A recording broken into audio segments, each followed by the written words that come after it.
तो क्या भारत ने यूएन को दिए जाने वाले फंड में कटौती की है? जी हाँ, आप सही सुन रहे हो। भारत ने यूएन में दिए जाने वाले फंड में भारी कटौती की है। इस वीडियो में हम देखेंगे कि भारत ने यूएन में दिए जाने वाले फंड में कटौती क्यों की है, इसके पीछे क्या रीजन है, भविष्य में क्या किया जा सकता है, इस पर डिटेल से चर्चा करेंगे। तो चलिए डिस्कशन स्टार्ट करते हैं। सबसे पहले देखेंगे कॉन्सेप्ट क्या है। कॉन्टेक्स्ट ये है कि भारत हर साल अपने बजट में $1 बिलियन का फंड इंटरनेशनल बॉडी जैसे यूएन, यूएन और भी अन्य जो बॉडी है, साथ ही साथ अन्य कंट्री जैसे श्रीलंका, भूटान, नेपाल और भी अफ्रीकन के कंट्रीज को हेल्प करने के लिए एलोकेट करता है। लास्ट ईयर की बात करें तो लास्ट ईयर भारत ने 2023 के बजट में 866 करोड़ रुपीज अन्य कंट्री की हेल्प करने के लिए एलोकेट किया था। बट अगर बात करें 2024-25 के बजट की, तो इस साल के इंटरिम बजट में भारत ने ग्लोबल फंड को एलोकेट करने के लिए 558 करोड़ का बजट एलोकेट किया है। ये बजट पिछले साल की तुलना में लगभग 35% कम है। इसको देख के आपको समझ में आ गया होगा कि भारत ने अपने बजट में कटौती की। अब इसको आप डिटेल में देखोगे तो आपको समझ में आएगा इसमें सबसे ज्यादा जो कमी की गई है वो यूएन को दिए जाने वाले फंड में। इसलिए हमारा टॉपिक भी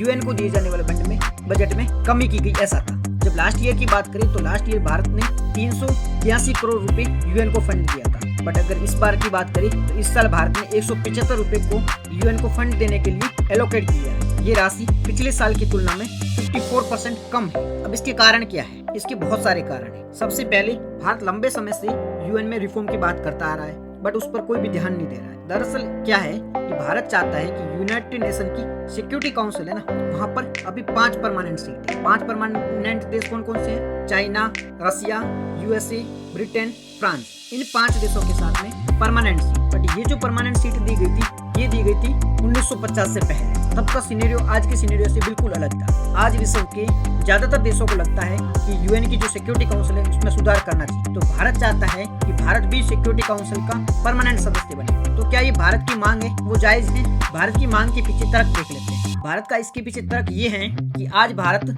विश्व की 5वीं सबसे बड़ी अर्थव्यवस्था है। मिलिट्री पावर की बात करें तो भारत सबसे चौथा शक्तिशाली देश है। जनसंख्या की बात करें तो भारत विश्व का दूसरे सबसे बड़ा जनसंख्या वाला देश है। सबसे बड़ा डेमोक्रेटिक कंट्री है। इन सब को देखते हुए लगता है कि भारत यूएन में परमानेंट सीट का मुख्य दावेदार है। इसके अलावा भारत यूएन और भी इंटरनेशनल जो भी बॉडी है उसमें महत्वपूर्ण भूमिका निभाता है। जैसे पीस कीपिंग फोर्स की बात करें तो भारत ने लास्ट 70 सालों में 2 लाख से ज्यादा ट्रूप्स पीस कीपिंग फोर्स में भेजे। पीस कीपिंग फोर्स की अब तक के 70 से ज्यादा मिशन भेजे गए हैं। उनमें से 49 मिशन में भारत ने महत्वपूर्ण भूमिका निभाई। इसके अलावा भारत ने यूएन को डोनेशन में भी महत्वपूर्ण भूमिका निभाई। आज भारत के 3 से 4 हजार ट्रूप पीस कीपिंग फोर्स में शामिल है। भारत तीसरा सबसे बड़ा पीस कीपिंग फोर्स में ट्रूप भेजने वाला देश है। जबकि P5 कंट्री की बात करें तो इनकी कंट्रीब्यूशन भारत की तुलना में काफी कम है। इसके अलावा भारत जब 2020 में नॉन परमानेंट मेंबर बना था तब 193 देशों में से 185 देशों ने भारत का समर्थन किया था।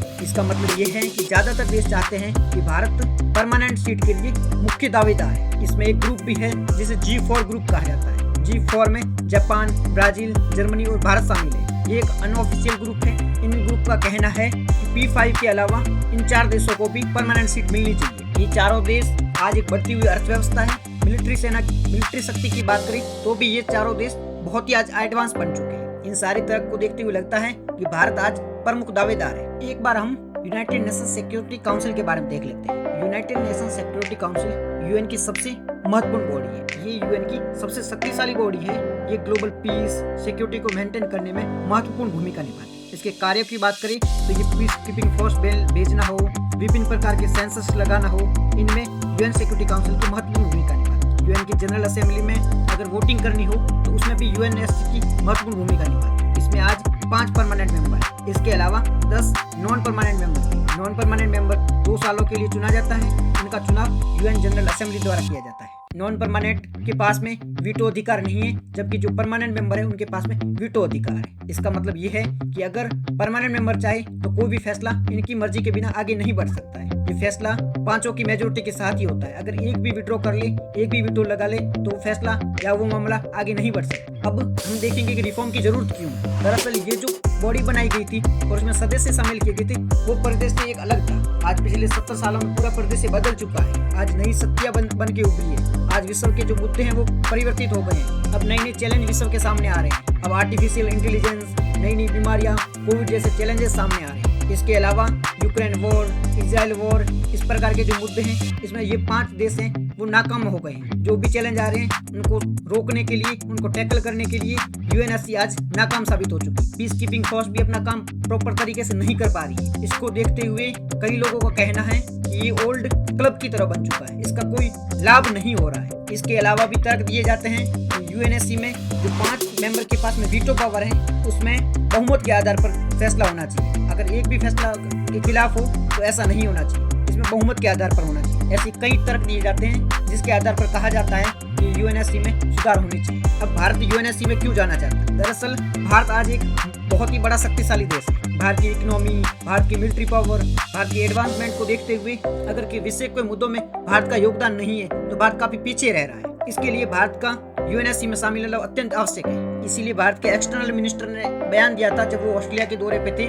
उन्होंने कहा था कि भारत एक ना एक दिन यूएनएससी का मेंबर जरूर बनेगा। अभी कुछ ऑब्स्टेकल है, कुछ बाधाएं हैं जिसकी वजह से भारत मेंबर नहीं बन रहा है, बट एक दिन इसका मेंबर जरूर बनेगा। आगे वे फॉरवर्ड में यही कहा जा सकता है कि भारत को अपने आप को एसेट करना चाहिए और भी जो देश है उनके साथ मिलकर इस मुद्दे को और आगे बढ़ाना चाहिए। भारत ने जो ये फैसला लिया है, कई लोगों ने इसका तारीफ भी किया है कि भारत ऐसे ही पैसे दिए जा रहा था, ऐसे ही फंड दिए जा रहा था, उसका फायदा नहीं हो रहा था। भारत को इस फंड का उपयोग अन्य देशों की हेल्प करने में, अपने को आपको एसेट करने में करना चाहिए। भविष्य में भारत की जो जिस प्रकार से भारत आगे बढ़ रहा है उसको देख के लगता है कि एक ना एक दिन भारत यूएनएससी का मेंबर जरूर बनेगा और सुपर पावर जरूर बनेगा।